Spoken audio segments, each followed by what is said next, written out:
Counterterrorism of the New York City Police Department. With me, Police Commissioner Keechant Sewell, Chief of Detectives James Essig, Breon Peace, the United States Attorney for the Eastern District of New York, Mike Driscoll, the Assistant Director in charge of the FBI's New York office, John DeVito, Special Agent in charge, ATF.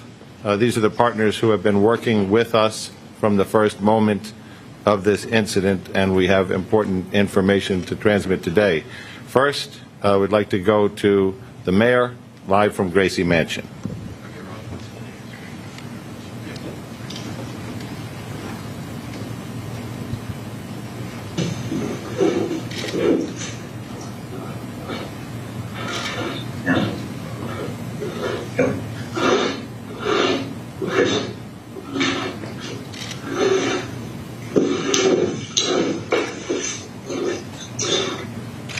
My fellow New Yorkers, we got him. We got him. I cannot thank the men and women of the New York City Police Department enough, as well as our federal agents, our state police, our first responders, from the 9/11 operators to the various men and women from our medical professions. We got him and said to New Yorkers, we're going to protect the people of this city and apprehend those who believe they can bring terror to everyday New Yorkers. And I want to thank everyday New Yorkers who called in tips, who responded, who helped those passengers who were injured. 33 shots, but less than 30 hours later, we're able to say, we got him. Thank you, Commissioner, for your leadership and job well done. And now, Police Commissioner of the City of New York, Keechant Sewell. Good afternoon, everyone, and thank you for being here. I am truly fortunate to stand here among these extraordinary investigators and federal partners to make this announcement. Moments ago, Frank Robert James was stopped on the street and arrested by members of the New York City Police Department. Officers, in response to a Crime Stoppers tip, stopped Mr. James at 1:42 p.m. at the corner of St. Mark's Place and First Avenue in Manhattan. He was taken into custody without incident and has been transported to an NYPD facility. He will be charged with committing yesterday's appalling crime in Brooklyn. I want to commend all of the investigators and analysts who took part in this all-hands-on-deck investigation. Literally, hundreds of NYPD detectives worked doggedly during the last 30 hours to bring this together. They did so in tandem with a vast number of our law enforcement partners, including those from the FBI NYPD Joint Terrorism Task Force, the ATF NYPD Crime Gun Intelligence Center, and the Regional Task Force led by the United States Marshal Service. We hope this arrest brings some solace to the victims and the people of the City of New York. We used every resource at our disposal to gather and process significant evidence that directly links Mr. James to the shooting. We were able to shrink his world quickly. There was nowhere left for him to run. I'd like to turn it over to Chief James Essig for details of the investigation.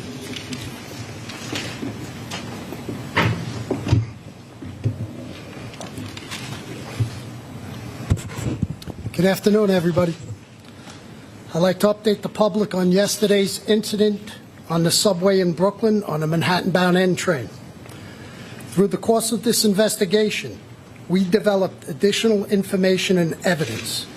Mr. Frank James, our person of interest, now became a wanted individual for yesterday's horrific incident. Mr. James is a male, 62 years old. He is known to us and has ties in Wisconsin, Ohio, Pennsylvania, New Jersey, and New York City.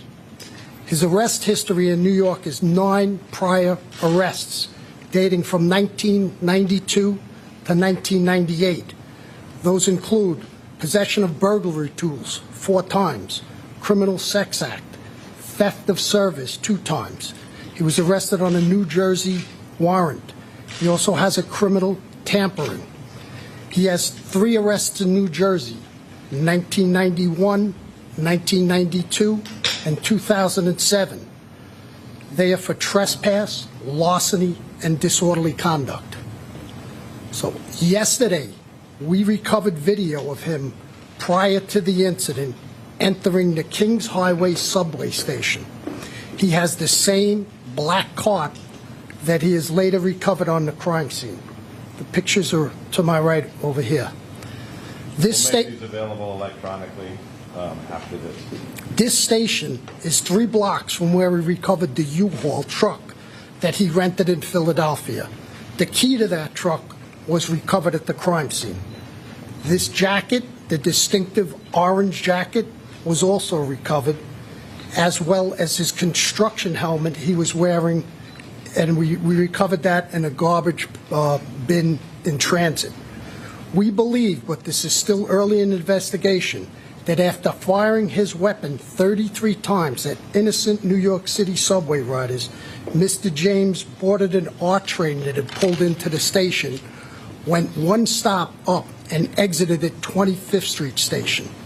We also have a picture of that.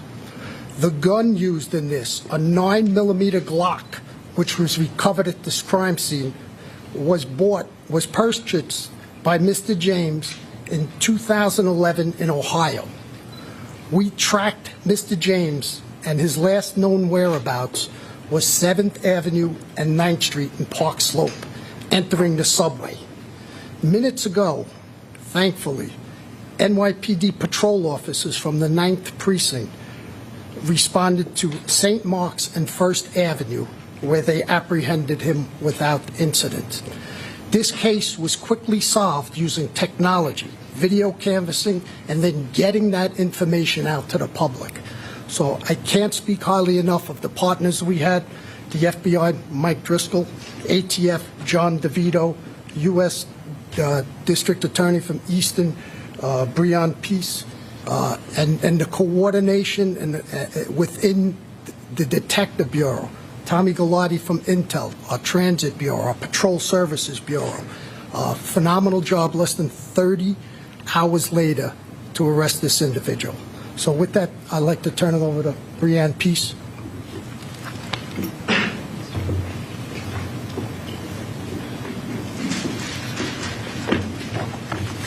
Good afternoon. Thank you. Yesterday was a dark day for all of us, but the bright spots of the incredible heroism of our fellow New Yorkers helping each other in a time of crisis, the quick response by our first responders, and the hard work by all of our law enforcement partners that has been ongoing is truly a bright spot here. Today, Frank James has been charged by complaint in Brooklyn Federal Court with 1 count of violating 18 U.S.C. sections 1992 A7 and B1, which prohibits terrorist and other violent attacks against mass transportation systems. He has been apprehended. He will be arraigned in federal court in Brooklyn, and if convicted, he will face a sentence of up to life imprisonment. My office is prepared to prove beyond a reasonable doubt that on April 12, 2022, in Sunset Park, Brooklyn, in the Eastern District of New York, Frank James did knowingly and without lawful authority and permission commit an act, including the use of a dangerous weapon, with the intent to cause death and serious bodily injury to passengers and MTA employees on the New York City subway system. The government will prove, among other things, that James traveled across state lines in order to commit the offense and transported materials across a state line in aid of the commission of the offense. We, in the Eastern District of New York U.S. Attorney's Office, are working closely with all of our law enforcement partners, the FBI, NYPD, ATF, U.S. Marshals Service, and others, including the Kings County District Attorney's Office. And my office and our law enforcement partners will use every tool at our disposal to bring this individual justice and bring justice to New Yorkers and restore safety and peace of mind to all. And we'll continue to do so as this case proceeds. Thank you. Mike? Good afternoon, and thank you all for being here today. As Mr. Peace just discussed, Mr. James is now facing a federal charge for his actions, a terrorist attack on mass transit. We have two ways that you can get in contact with us, because I want to be very clear that this is still an ongoing investigation. If you have additional information regarding Mr. James's activity, or if you have digital information, please reach out to us. Contact the FBI, 1-800-CALL-FBI, or you can provide digital media through fbi.gov/Brooklyn shooting. We need to hear from you so we can fully understand all the events that have occurred over the last 30 hours. It's crucial that we receive the assistance of the public as we piece this case together. There has been some reports that FBI holdings to date had a tie to Mr. James. I want to be very clear that to date we have found no record of an investigation of Frank R. James by an FBI office before the shooting yesterday. Reports that FBI's New Mexico field office previously investigated him are inaccurate. I want to thank our partners in this case, the NYPD, the ATF, U.S. Marshals, and the U.S. Attorney's Office, and all the members of the FBI NYPD Joint Terrorism Task Force. We've had such a tremendous response from all of our partners in this case that have led us to this moment now.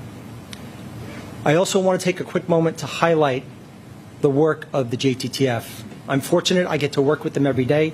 It's truly an outstanding group of people, led by SAC Kerry Farley, who spearheaded this investigation. They've done an outstanding job on this, as they have every time New York has faced a threat of this nature. So thank you, and I'd like to turn it over to John DeVito from the ATF.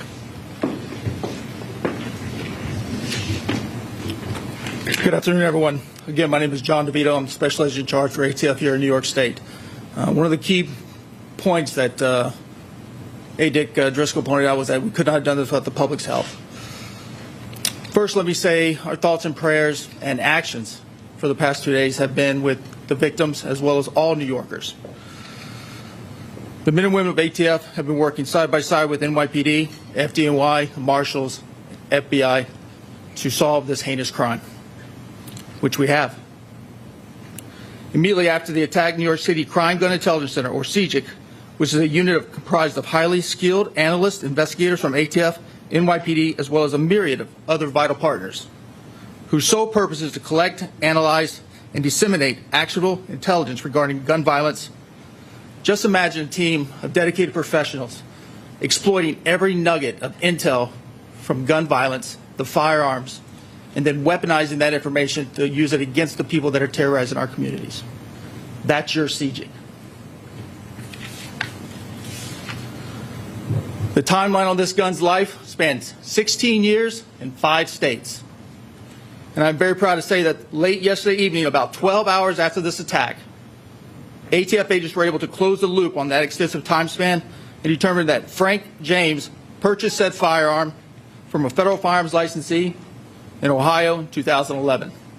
So essentially, we tied that gun, utilizing the shooting, to our target, and now we have our target in custody. Thank you. Okay, we're going to be in that we've told you almost everything we have to say, able to answer some very limited questions. Tina. Can you tell us a little bit about the Crime Stoppers? There's some reports they call themselves in. There was a person who called Crime Stoppers. We're reviewing who exactly made that call.